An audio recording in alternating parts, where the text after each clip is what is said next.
Hello बच्चों, let's read this question. It is given that D equals to EF, BE equals to EC, ED perpendicular AB and EF perpendicular AC. Prove that AB equals to AC. कह रहा है कि ये जो figure हमें given है इसमें जो D है वो किसके बराबर है? EF के बराबर. D किसके बराबर है? EF के बराबर गिवन है. पहली चीज तो ये.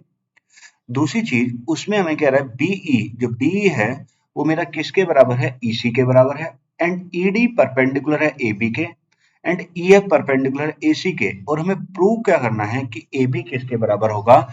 एसी के बराबर होगा. हमें ये चीज हमें क्या करनी है? प्रूव करनी है. तो सबसे पहले हमें यहाँ पे गिवन क्या है? अगर मैं यहाँ पे गिवन लिखूं तो गिवन क्या है?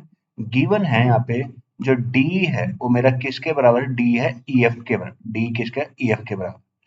बीई, बीई किसके बराबर है? बी है ईसी के बराबर.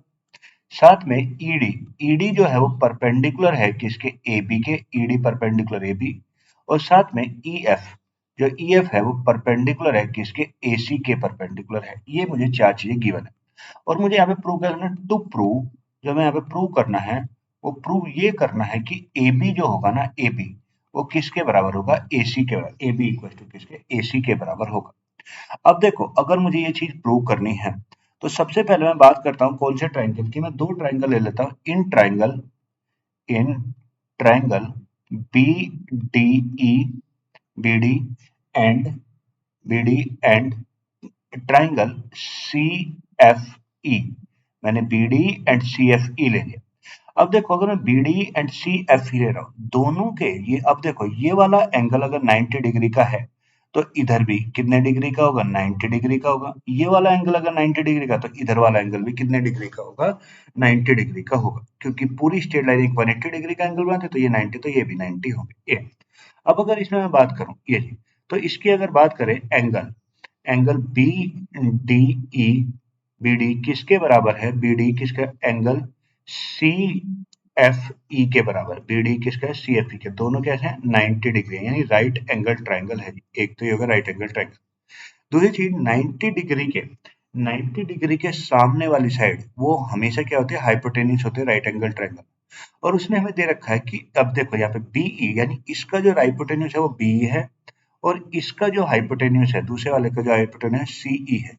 और उसने हमें दे रखा है बीई किसके बराबर है? ईसी के बराबर. बी किसके बराबर? ईसी के बराबर. भाई ये वाली चीज उसने हमें दे रखी है, देखिए इसका इसके बराबर. ये तो ये हो गया मेरा हाइपोटेन्यूस. ये हो गया हाइपोटेन्यूस. क्लियर? ये. तीसरी चीज, अब देखो तीसरा हमें क्या पता है? डीई, जो मेरा डी है वो मेरा किसके बराबर है? ईएफ के बराबर. डी भी किसके बराबर? डीई किसके बराबर है? ईएफ के बराबर है. डी किसका? ईएफ के. तो ये हो गया मेरी साइड. ये जी हो गया साइड. अब देखो यहाँ पे अगर मैं, ये राइट एंगल हो गया, ये हाइपोटेन्यूस हो गया और ये क्या हो गया? साइड.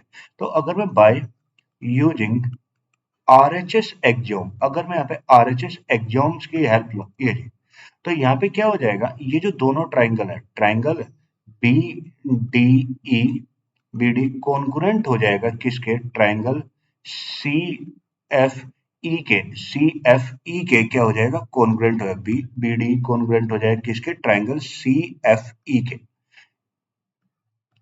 सी एफ ई के क्या होगा? कॉन्ग्रुएंट. अगर ये दोनों ट्राइंगल कॉन्ग्रुएंट है तो यहाँ से मुझे क्या मिल जाएगा? सो बी डी, बी डी किसके बराबर आ जाएगा? बी डी इक्वल टू किसका? एफ सी के बराबर आ जाएगा. बी डी किसके बराबर आ जाएगा? बी डी, मतलब ये वाली जो साइड है ना बी डी, ये मेरा किसका? बी डी किसका? सी एफ के या एफ सी के बराबर आ जाएगा by C P C T. सबसे पहले तो मैंने ये प्रूव कर लिया कि बी डी इक्वल टू किसके?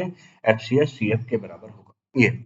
अब अगर मैं दूसरे आगे बढ़े, अगर मैं दूसरी तरफ की बात करूं, दूसरा भी एक ट्राइंगल है मेरे पास यहाँ पे. और कौन सा ट्राइंगल है? अब मैं ले लेता हूँ इन ट्राइंगल.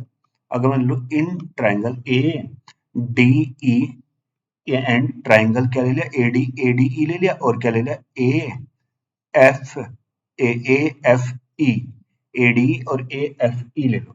अब देखो इस ट्रायंगल में भी ए डी ई में, तो angle A D E, A D किसके बराबर है? ए डी ई जो बराबर है वो मेरा किसके बराबर है? ये है एंगल ए एफ ई के बराबर. ये भी दोनों कैसे हैं? 90 डिग्री. तो ये हो गया, तो ये क्या हो गया? मेरा राइट एंगल हो गया. ये दोनों ट्रायंगल भी राइट एंगल थे तो ये मेरा ये. साथ में अब देखो ये वाला एंगल 90 है तो इसका हाइपोटेन्यूज क्या बनेगा? ए ही बनेगा. ये वाला एंगल राइट एंगल है तो इसका हाइपोटेन्यूज क्या बनेगा? ए. तो यानी ए ई जो होगा वो मेरा किसके बराबर आएगा, ए ई के बराबर, ए ई किसके, ए ई के, तो ये मेरा क्या हो गया, हाइपोटेन्यूस हो गया। तीसरा क्या बचा, तीसरा उसने हमें पता था कि जो मेरा डीई है, जो मेरा डीई है वो मेरा किसके बराबर है, ईएफ के बराबर, तो डीई किसके बराबर है, ईएफ के बराबर, तो ये मेरी क्या होगी, साइड होगी ये। तो अगर मैं यहाँ पे भी लगाऊं बाय बाय आरएचएस एक्सियोम, अगर हम यहाँ पे लगाएं आरएचएस एक्सियोम की हेल्प लें, अगर मैं आरएचएस एक्सियोम की हेल्प, तो triangle triangle A D E, A D congruent हो गया किसके, ट्राइंगल ए एफ ई के कॉन्ग्रुएंट हो गया, क्योंकि ये राइट एंगल हाइपोटेन्यूस और साइड है, तो ये मेरा क्या हो गया, ये दोनों क्या हो गए, कॉन्ग्रुएंट हो गए।